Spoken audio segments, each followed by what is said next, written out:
নমস্কার নমস্কার, আমি অভিনেতা জয় গঙ্গোপাধ্যায়। আর আজকে ফের চলেছে বড় কলকাতা টিভির পর্দায়। আর বড় কলকাতা টিভির পর্দা মানেই পুজো আড্ডা। আমি একটা কথা সবসময় শুনি, ধর্ম যার যার, উৎসব সবার। তো ধর্ম কার কি সেটা বিবেচনা না করে আমরা উৎসবে দিয়ে মন দিই। আর উৎসব মানেই বড় কলকাতা টিভির পর্দায় পুজো আড্ডা। আমাদের সঙ্গে আছে আজকে বিষ্ণু। নমস্কার, আমি বিষ্ণু। বিষ্ণু, কেমন আছিস আগে বল ফার্স্টে? আমি তো খুব ভালোই আছি দাদা, তুমি কেমন আছো? আমি ভালো আছি। আচ্ছা, ওর কথা আমি 2 লাইনে বলে দিই। সারা বিশ্বের মানুষ একটা জায়গায় যাওয়ার জন্য না অস্থির হয়ে পড়ে। আমরা সবাই অস্থির হয়ে পড়ি, আর সেই জায়গায় ও দিন রাতি পড়ে থাকে, যার নাম গঙ্গাসাগর। গঙ্গাসাগরে মাছ উঠছে? হ্যাঁ, এখন ইলিশ মোটামুটি উঠছে, মানে আমদানি ভালোই হয়েছে। এখন চিংড়ি আমদানিটা এখন বেশি হয়েছে। ইলিশের দাম তো এখন কেমন? ইলিশের দাম মোটামুটি মানে 400 থেকে শুরু। 400 থেকে শুরু হয়ে গেছে? আচ্ছা বিষ্ণু, দর্শক জানতে চাইছে, এটা আমার কোশ্চেন নয়, তুই মাঝে মাঝে একটা দুটো সিরিয়ালে টুকটুক করে মুখ দেখাস, একদম সামনে। এছাড়া তুই প্রচুর মিউজিক ভিডিওতে থাকিস, প্রচুর মিউজিক ভিডিও করেছিস। তুই কি ওখান থেকে আসতে পারিস না, অ্যাটেন্ড নিতে পারিস না, না তুই কাজ করতে চাস না, নাকি কাজ করতে দেয় না, কোনটা? না, অ্যাকচুয়ালি বলতে গেলে কাজ করতে দেয় না, ওটা ভুল। কিন্তু আমার ডিস্টেন্স তো অনেকটা দূর। গঙ্গাসাগর মানে বুঝতেই পারছো দাদা, অনেকটাই দূর। ওখান থেকে গাড়ি থেকে আবার ভ্যাসেল থেকে আবার গাড়ি, তারপর ট্রেন, তারপরে কলকাতা। তো ক ঘন্টা লাগে তবু? আমার বাড়ি থেকে মিনিমাম বলতে গেলে তো 4 থেকে 5 ঘন্টা মিনিমাম। আচ্ছা, 4 ঘন্টা ডিস্টেন্স? হ্যাঁ, 5 ঘন্টা ডিস্টেন্স। মানে তুই আজকে স্টুডিওতে আসার জন্য কটার সময় বাইরে চলিস? আজকের মিনিমাম তুমি তো মানে আমি বলতে 4:30 মানে উঠে এবার ফ্রেশ হয়েছি, হয়ে এবারে ভ্যাসেল ছিল না আজকের, নৌকোতে করে রয়েছি। নৌকোতে এরকম কোনোদিন হয়েছে যে তুই কলকাতা শুটিংয়ে আসবি, ঠিক আছে, তুই একদম ঠিক বাড়ির সামনে তোর ভ্যাসেল ছেড়ে গেছে? অনেকবার হয়েছে, সত্যি কথা বলতে অনেকবারই হয়েছে। এখানে লোকেরা তো বিশাল একটা কল টাইম দেওয়ার পর মানে যেভাবে ধাঁধানি করে কল টাইমের মধ্যে আমাকে পৌঁছতেই হবে, না হলে তুমি মানে এমন ভাবে মানে আমি রীতিমতো অনেকবার যখন প্রথম আসতাম পুরো ভয় পেয়ে গেছিলাম। আচ্ছা, মানে কিছু বুঝতাম না, জানতাম না। মোটামুটি এখন বুঝতে পেরেছি বা শিখেছি, অনেকের কাছ থেকে এক্সপিরিয়েন্স হয়েছে। এবার আমি চলে আসি, তোর কাছে পুজো আড্ডা মানে কি? পুজো আড্ডাটা কি করিস পুজো আড্ডার সময়? পুজো আড্ডা বলতে আমি তো একদম প্রপার মানে একদম গ্রামে, একদম মানে ছোট থেকেই বড় হয়ে ওঠা ওই গঙ্গাসাগরে স্কুল কলেজ, মানে এখন পড়ছি, এখন কলকাতাতেই পড়ছি, কলেজে পড়ছি। কোন কলেজ? সুরেন্দ্রনাথ, শিয়ালদাতে। আচ্ছা, ওখান থেকেই বড় হয়ে ওটা এইচএস দিয়েছি আমার গঙ্গাসাগরে। পুজো আড্ডাটা বলতে আমার তো গ্রামের দিকে এতটাও মানে হয় না, জানি এখন হচ্ছে ওই থিম করছে কলকাতা দেখে আবার বিদেশে মানে যেখানে হয়। অ্যাকচুয়ালি মানে গঙ্গাসাগরটা দ্বীপ, তাই তো? মানে যেমন আন্দামান একটা দ্বীপ, সেরকম গঙ্গাসাগর দ্বীপ। আমি ছোট একটা গল্প বলি গঙ্গাসাগর নিয়ে, এটা আমার এক্সপিরিয়েন্স বা আমার মা বাবার কাছ থেকে কিছু মানে দাদু ঠাম্মার কাছ থেকে শুনেছি। গঙ্গাসাগরটা হচ্ছে তখন আমি একটা কাপ, হ্যাঁ, এই কাপটার মধ্যে কিন্তু জল আছে, চা আছে, এবার চারপাশে কিন্তু মানুষ। আচ্ছা, চারপাশটি মানুষ, মধ্যেখানে ওই দ্বীপ, এইটুকুনি দ্বীপ।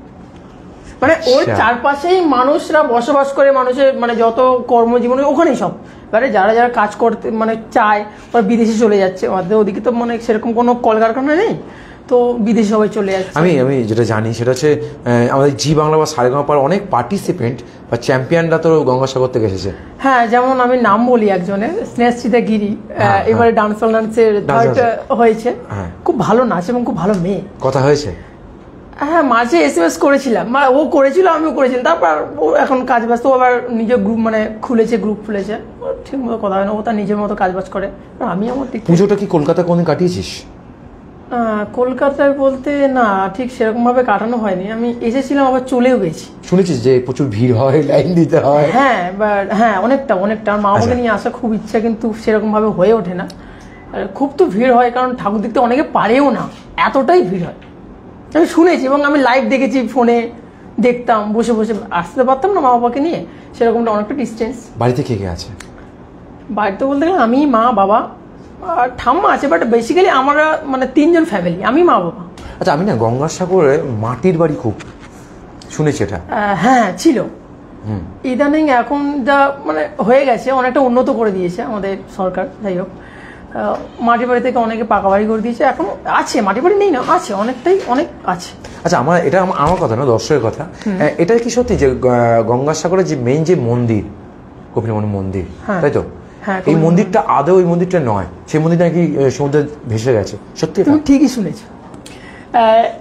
এটা নিয়ে একটা ছোট গল্প আছে, এটা হচ্ছে মানে আমাদের এখন যে মন্দিরটা আছে গঙ্গাসাগরে, কপিলমুনি মন্দির, ওটা 3 নম্বর মন্দির। দুটো মন্দির অ্যাকচুয়ালি কিন্তু নদীর তলায় আছে। হ্যাঁ, সিরিয়াসলি। আচ্ছা, নদীর তলায় দুটো মন্দির আছে। এখন বর্তমান যেটা আছে ওটা আবার মানে খেয়ে চলে এসেছে, অনেকটা চলে এসেছে। আমি রিসেন্ট এটাও ভেসে যেতে পারে, চলে যেতে পারে। আমি রিসেন্ট গেছিলাম গঙ্গাসাগরে কপিলমুনি মন্দিরে পুজো দিতেন। আমি গিয়ে যখন দেখি পুরো মানে আমি যেভাবে দেখেছিলাম আগে ততটা নেই, অনেকটা খেয়ে চলে এসেছে। তুই কি জানিস বলো কলকাতার টিভির পথে তুই কি বলতে চলেছিস? তুই কি একবারও ভেবেছিস? মানে তুই ভাব, মানে I can believe this, really বলছি। হ্যাঁ, এইটা 3 নম্বর মন্দির, এটাও জলের তলে ভেসে যেতে পারে। তাহলে ও আরো বেশি উঁচু করে করছে না কেন, বা সেই জায়গাটা করতে পারবে না নাকি? দ্বীপ তো ছোট একটা, চারপাশে যদি জল থাকে তাহলে কিভাবে কি করবে?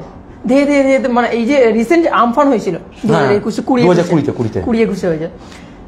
আমফানের সময় মানে দাদা তুমি বললে বিশেষ করবে না, আমাদের গ্রাম টোটালটা আমাদের মানে তো আমাদের এখন ঢালে ফালে কিছুই হয়নি, ইটের রাস্তা।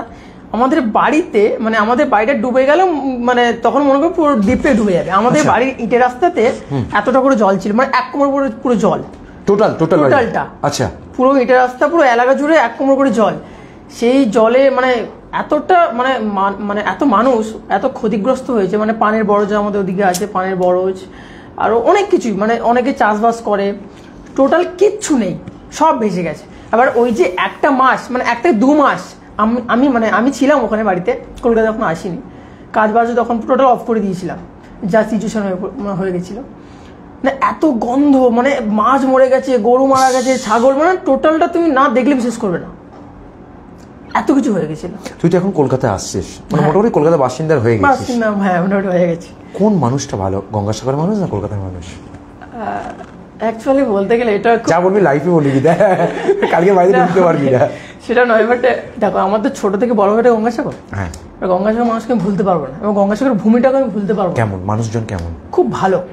বাট কিছু কিছু হয় না, গ্রামের মানুষরা একটু কাঠি বেশি করে, সেটা কাঠি মানে মতলব যেন কেউ ভালো কিছু করতে চাইবে।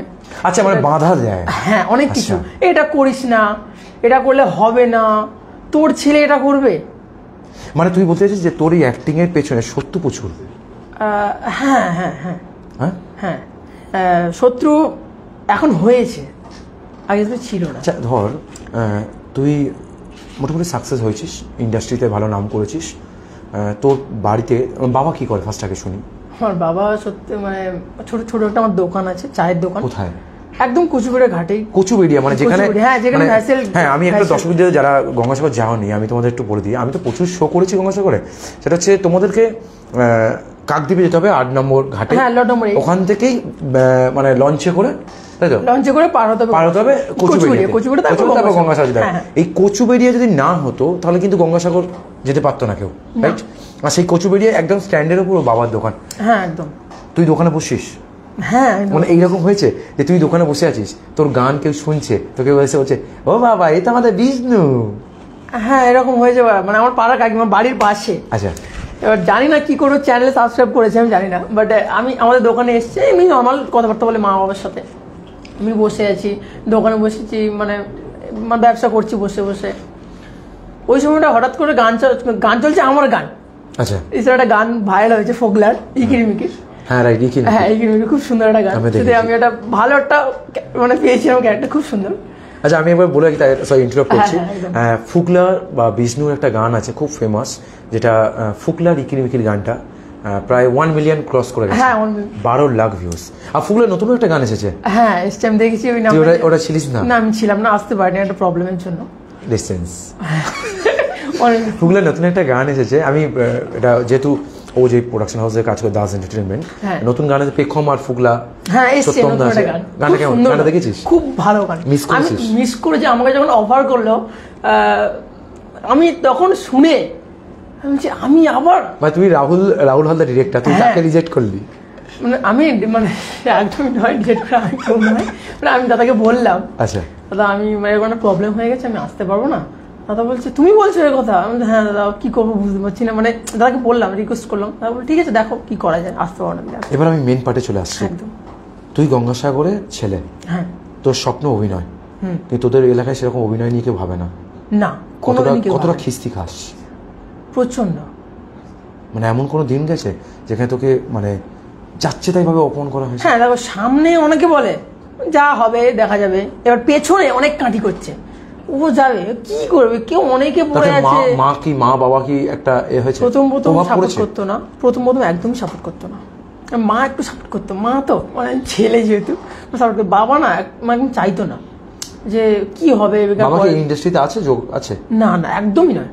বাবা পছন্দ করছে, দোকানই আছে বাবা, দোকান। এছাড়া বাবা কিছু করে না? বাবা মানে আগে করতো, আমি শুনেছি, আমি দেখিনি কোনোদিন। বাবা নাকি যাত্রা করতো, আমার মাও নাকি যাত্রা থিয়েটার করতো, আমি শুনেছি, বাট আমি জানিও না, আমি কোনোদিন দেখিনি। তোর কি মনে হয় যে বাবা মার একটু ছোঁয়া তুই পেয়েছিস যাত্রা করতে, যেহেতু অভিনেত্রী? হ্যাঁ পেয়েছি বলতে, আমি যখন ফার্স্ট একটা কাজ করলাম এই সিরিয়াল, তোমার সান বাংলাতে মেঘে ডাকা তারা বলে সিরিয়াল করছি, তো ওখানে আমি একটা পাঠ করেছিলাম, নর্মাল একটা পাঠ করেছি। বাড়ি গেছি, বাবা দেখেছে, দেখে আমাকে বলছে এটা না এইভাবে নয়, তুই এইভাবে করতে পারতিস। আমার বাবা বলছে, আমি না বাবা দিকে তাকিয়েছি, তুমি হ্যাঁ আমার মধ্যে কিছু, আমার বাবা বলছে আমার মধ্যে কিছু কিছু আছে, আমিও করেছি যাত্রাপাত্রা। আচ্ছা তুমি যাত্রা করতে? আমি অবাক শুনে, যাত্রা করতে? হ্যাঁ আমি করেছি যাত্রা। আচ্ছা বাহ, খুব ভালো লাগলো। এবার আমি পুজোর গল্প চলে আসি। পুজোর সময় তুই যে ওখানে থাকিস, ওখানকার পরিবেশটা কেমন থাকে? মানে এরকম কি ওখানে কি পঞ্চমী থেকে পুজো হয় নাকি? পঞ্চমী থেকে মানে প্যান্ডেল হয়, একদম লাইটিং ফাইটিং? হ্যাঁ হ্যাঁ। আচ্ছা তোর ওখানে যে গঙ্গাসাগরে যে মেন মেলাটা হয়, গঙ্গাসাগর যেটা ইয়েতে পৌষ মাসে যে সংক্রান্তি, হ্যাঁ কয়েক কোটি মানুষের ভিড় বলে, একদম ঠিক আছে।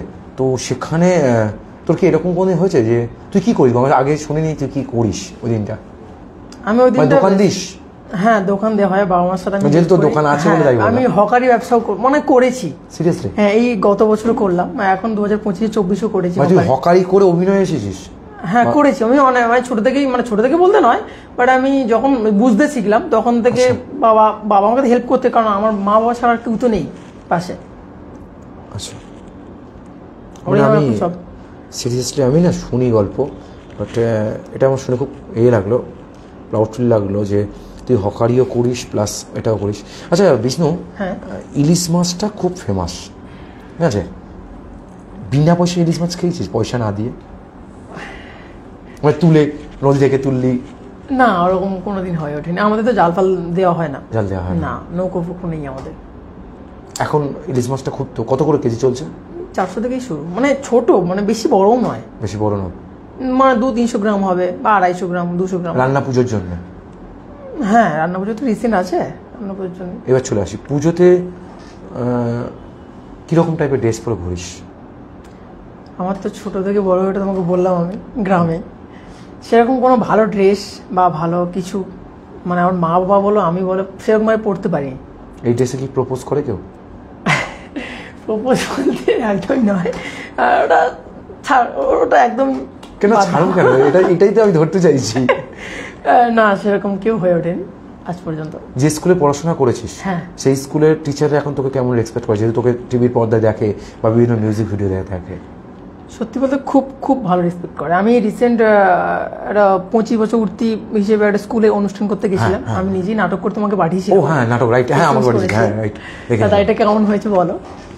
বলে ভালো, ওই নায়িকাদের গোলমাল, হ্যাঁ ওইরকম একটা ড্রামা টাইপের হ্যাঁ করেছিলাম ওখানেও, হেড স্যারের কাছ থেকে এবং সব স্যার টিচারদের ম্যামের কাছ থেকে একটা ভালো রেসপন্স পেয়েছি এবং ভালো পেয়েছি। বলো কলকাতা টিভি পর্দায় যারা দর্শকরা দেখছে তাদেরকে তুই কি বলতে চাইছিস? শুধু এটাই বলতে চাই যে তোমরাও আসো, এখানে খুব ভালো পরিবেশ। শুভ শারদীয় প্রীতি শুভেচ্ছা, আসো, খুব মজা, আগাম প্রীতি শুভেচ্ছা, এবং খুব মজা হবে, আড্ডা হবে। জয় গাঙ্গুলি এবং জয় দা এবং মহাশ্বেতাদি খুব খুব ভালো, এবং সৌমিক স্যার খুব খুব ভালো। এখানে যারা মানে সবাই যারা আছে সবাই খুব ভালো, এবং পরিবেশটা খুব সুন্দর। তোমরা আসো, এখানে আড্ডা দাও, শোনা, যারা আসতে পারছে না তাদেরকে তো একটু পাড়ায় নিয়ে যায় না। মানে আপনাদেরকে আমি বলে রাখি, আমি আগের লাইফেও বলেছি, ফের বলছি, বড় কলকাতা টিভি পর্দা অর্থাৎ বড় কলকাতা পরিবার এরা শুরু করে দিয়েছে পাড়ায় পাড়ায় পুজোর আড্ডা। মানে পুজোর কটা দিন জয়ের সঙ্গে সারাদিন। তো তুই তো পাড়া মানে পাড়া ক্লাবকে বল, তাহলে বড় কলকাতা পরিবারটাকেই নিয়ে যান ওখানে, নিয়ে যেতে পারবি? হ্যাঁ, কেন নিয়ে যেতে পারবো না? কি আপনারাও চাইছেন? আপনারাও কিন্তু আমাদের সঙ্গে যোগাযোগ করতে পারেন স্ক্রিনে দেওয়া নাম্বারে, বা আমাদেরকে ইনবক্স করতে পারেন, বড় কলকাতা টিভির পরিবারকে ইনবক্স করতে পারেন। আপনাদের পাড়ায় যদি কোনো পুজো হয়, সেই পুজোর একটু জমজমার আড্ডা একদম স্ক্রিনে দেওয়া নাম্বারে প্লিজ কন্ট্যাক্ট। এমন হলো হয়তো এই পাশে ক্লাবের সেক্রেটারি, কোষাধ্যক্ষ আর সম্পাদক বসেছে, হ্যাঁ, এই পাশে তাদের বউরা বসেছে, মাঝখানে তুই সেলিব্রিটি হিসেবে বসে আছিস, আছে কি হবে? মানে আমি সেটা এখনো তো সেরকম ভাবে হয়ে ওঠেনি। মানে আমি এটা ফিল করছি সত্যি, মানে এই যে আমরা গ্রামের মানুষ বা আমরা ক্লাবের যে মেম্বারগুলো যেভাবে আমাকে যেভাবে মানে বলবে বা যেসব কোশ্চেন করবা বা আমি তাদেরকে যেভাবে বলতে পারবো, আমি সত্যি মানে যেটা অনুভব করছি আমি যে এখন বসে তুমি যেটা কোশ্চেনটা করলে আমাকে। ওখানকার মানুষদের চাহিদা কেমন গঙ্গাসাগরে?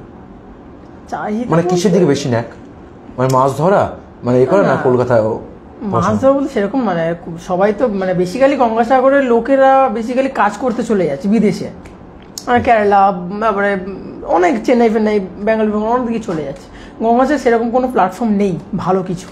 আচ্ছা, এবার সেখান থেকে আমরা জার্নি তো অনেকে চায় যে ভালো কিছু, অনেক না সত্যি কথা বলতে গেলে যে গঙ্গাসাগরে অনেক ছেলে মেয়ে বা অনেকের প্রতিভা আছে, এটা আমি মনে করি। আমি এখনই বলছি তোরই তো আছে, তুই তো গঙ্গাসাগরে প্রতিভা আছে, বাট সেগুলো না মানে ঠিক জায়গা মতো তারা পেশ করতে পারে না।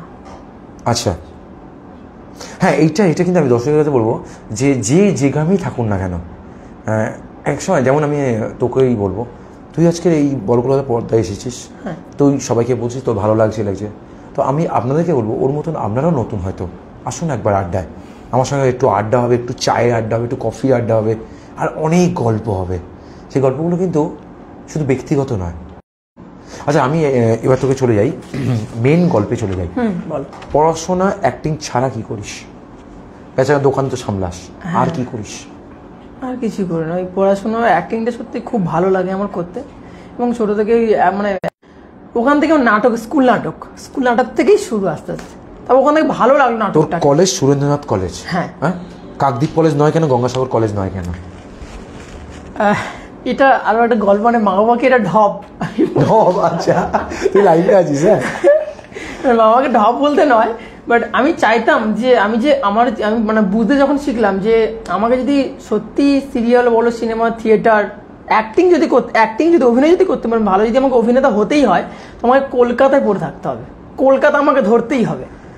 আমি বুঝতে পারছি আজকে বাড়ি যাওয়ার পরে তোর অবস্থাটা কি হবে। যাই হোক, সেটা মা বাবার সাথে আলোচনা করলাম, মা বললো না কলকাতায় যাস না, কোথায় কি কলেজ কোথায় জানি না আমরা, এখানে সাগর কলেজ আছে, সাগর কলেজে ভর্তি হও, নাহলে কাকদ্বীপে ভর্তি হও, আমার অনেকে বলেছে। বললাম না, আমি কলকাতায় যাবো, কিন্তু আমার মেন উদ্দেশ্য হচ্ছে আমার অ্যাক্টিং। কলেজটা এখন টুকটাক, ততটা আমি করিও না, মাসে একবার দুবার যাই, না হলে যাই না। আচ্ছা, এরকম হয়েছে তুই বললি যে তোর ওখানে বৃষ্টি হয়, বর্ষাকালে এক কোমর করে জল হয়ে যায়, সেটা মানে যখন বন্যা ফন্যা হয় তখন কাঁকড়া ওঠে? হ্যাঁ, ওঠে আমাদের। মানে কাঁকড়া কি ধরা হয়? হ্যাঁ, আমি ধরতে 2-3 বার গেছি, আমার পেশাবাবুর সঙ্গে গেছিলাম বা দাদার সাথে গেছিলাম। বা কারো হয়তো ওই বন্যা হয়েছে, কারো চার্জার চলে এলো, সিটাইপ চার্জার, তোর ফোনে সিটাইপ চার্জার চলে এলো, তখন কি করে? সেটা বলতে নয়, যখন বন্যা হয়েছিল, একটা কথা বলি, যখন বন্যা হয়েছিল তখন আমার নিজের চোখে দেখা, আমি মানে বাড়িতে আছি, ছাদের উপরে দাঁড়িয়ে আছি, মানুষে ভাত খাচ্ছিল, সেই ভাতের তরকারি এবং ভাত এই থালাতে ভেসে ভেসে আসছে, এবং ভাতের হাঁড়ি ওই বন্যাটার সময় মানে কিভাবে যে গেছে আমাদের দিনগুলো, যে কিভাবে গেছে আমি নিজের চোখে দেখেছি, নিজে ফিল করেছি কিভাবে কি করতে হয় এই বন্যার সময়, কিভাবে মানুষটা কতটা কষ্ট করে বেঁচে থাকতে হয়। হ্যাঁ, এটা কিন্তু আমিও মানে যখন 2020-তে যখন আমফান ঝড় ছিল, আমি সন্দেশখালি বলে যে জায়গাটা আছে, আমি ওখানে না প্রচুর মানুষকে জামা প্যান্ট খাওয়া দাওয়া দিতে, আমি না সেম ফিল করেছি। কিন্তু তোমার মনে আছে কিনা দাদা আমি জানি না, তুমি সাগরও গিয়েছিলে? হ্যাঁ, তুমি ওই মানে দান ফান নিয়ে গেছিলে কিন্তু। হ্যাঁ, ওটা অ্যাকচুয়ালি প্রপার সাগর ছিল না, প্রপার সাগর ছিল না। আমি তোমাকে মানে তোমার অনেকে গেছিল তোমার তরফ থেকে, বাট তুমি যে গেছো মানে সেরকম আমার মনে নেই। তোমার তরফ থেকে অনেকে গেছে, তোমার নাম নিয়েছে, আমি তার জন্য আমি দিয়েছিলাম। হ্যাঁ হ্যাঁ, তোমার নাম নিয়ে আমি 7 মাইলে দিয়েছিলাম, মৌসুমী আইল্যান্ড, প্রায় মৌসুমী, এমনকি মৌসুমী আইল্যান্ডটা আমি ওপেনিং করেছিলাম, 7 মাইলে দিয়েছিলাম। কিন্তু সমস্যা একটা হয়েছিল, আমি না ওরকম মিডিয়ার চক্করে পড়ে আর সব গরিব মানুষদের দেখে নিজের আংটি, ঠিক আছে, এবং প্রচুর মানে জিনিস দিয়ে ফেলেছিলাম। তারপরে আমি যে ওদের পাশে বসেছিলাম, ঠিক আছে, চলে সেটা আমি ভাবিনি করে দিই। যাই হোক, আচ্ছা এরকম হয়েছে কেউ ভেসে গেছে পরিবারে, আত্মীয় স্বজন, বন্যা? হ্যাঁ, তোর কোনো পরিবারে কেউ? না, আমার পরিবারে সেরকম কেউ, কারণ আমাদের পরিবারে কেউ জাল ফাল দেয় না, নদীতে নৌকো ফোকো নেই, এরকম কেউ ভাসেনি আজ পর্যন্ত। মানে আমি শুনেছিস গ্রামে? শুনেছি বলতে নিজের চোখে দেখা বডি, মানে এই রিসেন্ট বলতে এই রিসেন্টলি 1 সপ্তাহ আগে এরকম হয়েছে। একটা বাড়ি করেছে, মাটির বাড়ি হোক, সেটা যদি ভেসে চলে যায় আবার ফের তৈরি করা মানে বিশাল একটা কষ্ট। হ্যাঁ, কারণ গরিব মানুষরা বেশি গঙ্গাসাগরে। আচ্ছা, আমি শুনেছিলাম 2022-এর শেষের দিকে, ঠিক আছে, তোদের ওখান থেকে প্রায় 12 জন যারা হচ্ছে তোর ওই কি বলে মাছের জাহাজে করে যারা নৌকো ভেসে গেছে। হ্যাঁ, ওটা কি সত্যি? সত্যি এই রিসেন্ট 1 সপ্তাহ আগের ঘটনা। জাল নিয়ে গেছে, জাল দিতে, ইলিশ ধরতে, তো 2টো মানুষ পড়ে গেছে। পড়ে গিয়ে ওরা ভেসে ওঠেনি, ওরা ভেসে উঠেছে আমাদের যেখানে ইলিশ ওঠে, লাইট হাউস মোড় আছে, ওখানেই ভেসে উঠেছে 2টো মানুষ। মানে তুমি বলেছো 3 দিন পর ভেসে উঠেছে। টোটাল আমরা যখন লাইভে দেখছিলাম, বডি পুরো সাদা, পরিবারে প্রচুর আছে, পরিবার প্রচুর, মানে যেভাবে ওই সময়টা ওদের পরিবার যেভাবে কাটিয়েছে, আমি তো গিয়ে দেখিনি, বাট লাইভে দেখেছি আমি সাগরে এতে, মানে সেই সিচুয়েশনটা খুবই খারাপ। আচ্ছা, এখন গঙ্গাসাগরে তো পুজো হয়, হ্যাঁ, এখন জাঁকজমক করে পুজো হয়। এখন তো গঙ্গাসাগরটাকে আলাদাভাবে মানে সাজানো হয়েছে, হ্যাঁ, খুব সুন্দর করে সাজানো হয়েছে গঙ্গাসাগরটা, কচুবেড়িয়াটাকে বিশাল স্ট্যান্ড করা হয়েছে, সবকিছু। আমি বলছি যে এখন কি মনে হয় না যে মানুষগুলো চেঞ্জ হয়ে গেছে অনেক কিছু? হ্যাঁ, আগের মানুষের থেকে অনেক মানুষের চাহিদা, হ্যাঁ, ভাবনা চিন্তা অনেক বেড়ে গেছে। যেমন আগে আমাদের থিমের পুজো হতো না, একদমই নেই, নর্মাল প্যান্ডেল করে দিল, ঠাকুর এলো, পুজো করলো, যে পরিবার পুজো করলো, হয়ে গেল। কিন্তু এখন পুরো থিম করছে এখন সব। আজকের এই অনুষ্ঠান থেকে তুই অনেক স্টিল ছবি পাবি, হ্যাঁ, আছে। তো সেই স্টিল ছবিগুলো কি তুই তোর পাড়ার মানুষদেরকে দেখাবি, বা এই লাইভটা যারা দেখবে? কারণ আমি সত্যি কথা বলতে যে আমি দেখাবো না কাউকে। কেন?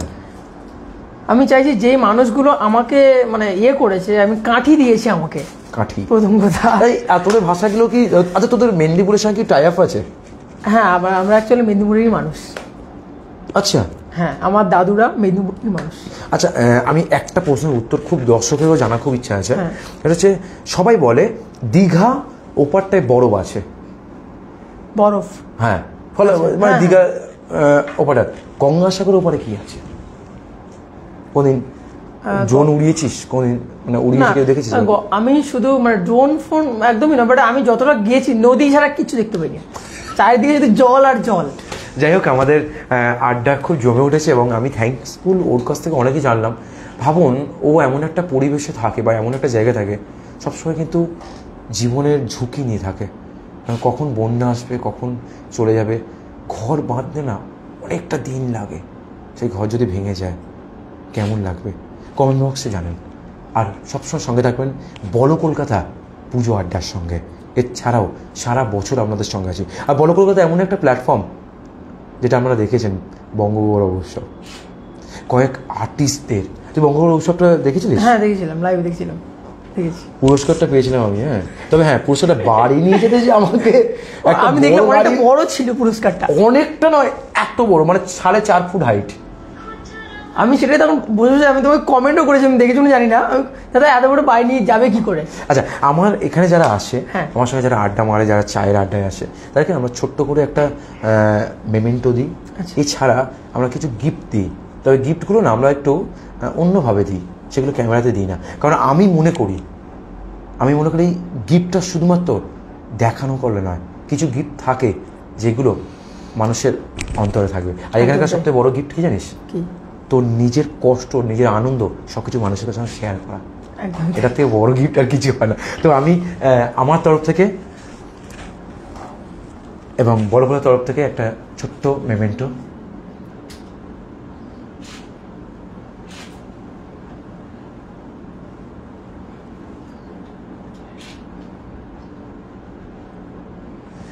থ্যাংক ইউ দাদা। আর সঙ্গে থাক, আর একবার বড় কলকাতাকে মনে করিয়ে দিস সবাইকে, তোর পাড়ায় গিয়ে গল্প করিস এবং চেষ্টা কর যাতে আমার বড় কলকাতার ফ্যামিলিটাকে তোর পাড়ায় নিয়ে যেতে পারি।